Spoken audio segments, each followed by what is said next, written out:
Mapagpalang araw sa inyong lahat. In behalf of JL Makati and NCR West Division, ay aking pinapaabot ang pagbati ng ika-15th anniversary sa JIL Hubert Chapter sa pangunguna ni Pastora Cora Tabukal.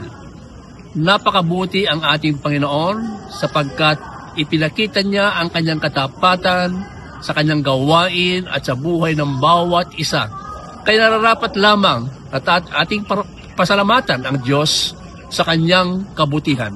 At ang mga bagay na kanyang sinimulan sa kanyang gawain at sa buhay ng bawat isa, naniniwala ko na ito ay magpapatuloy.